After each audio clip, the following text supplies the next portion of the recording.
Yeah, I found the best GameCube Joy-Cons. No, I wasn't kidding. The GameCube, one of the greatest inventions of all time, I would say. Something about its controller really pulls you in. I couldn't really tell you what such a thing is, but now we're trying to make GameCube Joy-Cons. Many have tried, many have...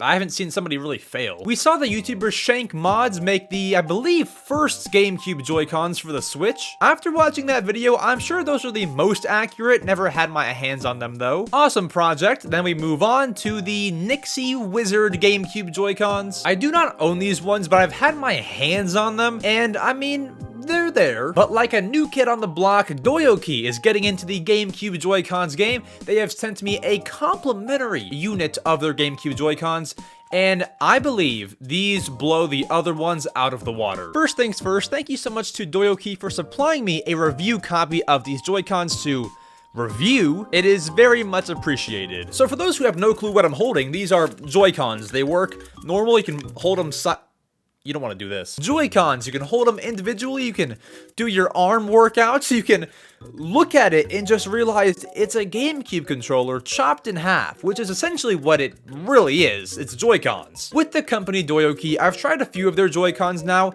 I feel that they've really mastered comfort. And of course, the first thing that I want to do is compare it to a real GameCube controller. After messing around with the sticks, by the way, they give you a few extras if you don't like the texture. The texture is there. The stick on the Joy-Cons is a bit more lightweight compared to the official controller, but I love how the octagon is still there, so it still feels the same. Makes some sound, and I like it. It's comfortable. I could see myself playing some Metroid, maybe some Clumsy Guys Ultimate Rush or something. And then the C-Stick I thought was very on point. Of course, you have the octagon around it. The only difference that I can really find is that it's a tiny bit thinner than the official GameCube C-Stick, but the stick texture to me feels pretty darn the same. Now let's talk buttons. Now I will say this Wavebird that I have for comparison has been through a lot. It's a bit mushy, so I hope this is about as accurate as a normal Wavebird is. That being said, the B button probably feels the most accurate to the official controller. The A button is pretty darn close. And then assuming that my controller is not totally mushy, the GameCube Joy-Cons X and Y buttons do go down a little bit further, which is nice. You always want to dig down deep in life. Here's one way to do it. And the D-pad is a little bit bigger, so it's going to feel a bit different. And then for triggers, of course, you have your ZL, ZR, L, and R, but they're totally reimagined and modernized. Compared to the official Pro Controller, I mean, they're not the same trigger, of course, but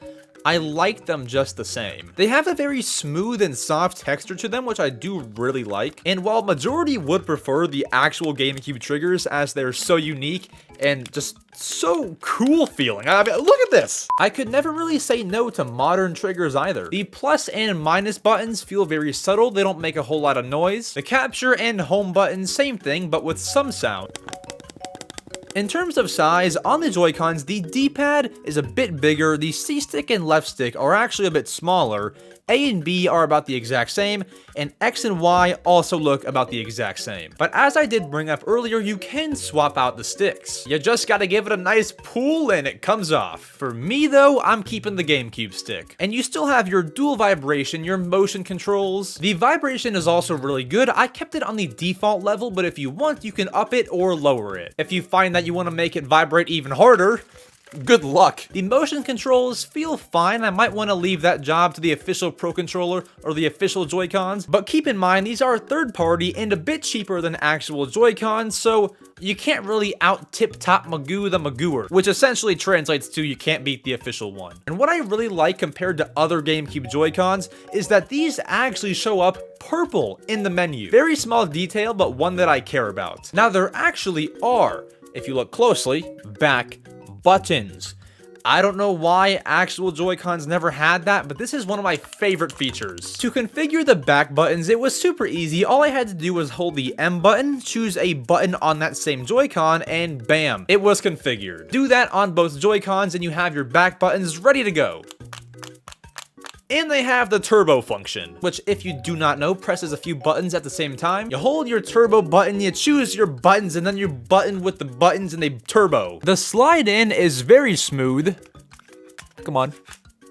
Look at that. And after a few days of using these in casual gameplay, I love them. And for somebody that doesn't use a GameCube controller often, I wasn't there like this feels weird. Like, if this was a real GameCube controller and we're back in the GameCube era, someone handed this to me and said, hey, you're player 2, I didn't look at it, I only notice that the left stick is a little bit thinner. I can feel that. And then apart from the extras, the redesigned bumpers and triggers and back buttons, I don't think I would notice. These charge through a USB-C cable, or you can charge it on your Switch, and I think these are the best ones. And when using these in the full grip mode, you can tell that it's a little bit wider than an official GameCube controller, so keep that in mind. Now, in terms of should you buy these, the price, these are, as of this very moment in time, available for pre-order for $64.99 on the Doyoky website, which is actually cheaper compared to its competitors. Yet, it's all the better. You have your back buttons, your turbo mode, your great textured stick that you can swap out. And it's overall going to become my new favorite pair of Joy-Cons, I think. Just not when I'm playing Mario Kart or something where I'm player 2.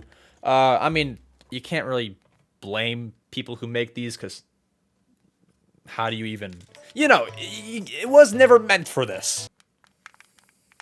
And I am Swizzle, put my stamp of approval on the Doyoky GameCube Joy-Cons. But yeah, I've been using Doyoky, or formerly Binbach, Joy-Cons for a while, and I've just always been a big fan, so the fact that they made GameCube Joy-Cons piqued my interest. So guys, that's going to be the video. What do you think of GameCube Joy-Cons? Should we even be using old controllers on a new console? I think so, but let me know what you think. Anyways, I love you all so much. Thank you, Doyoky, once again. I'll see you all in the next video or YouTube Shorts.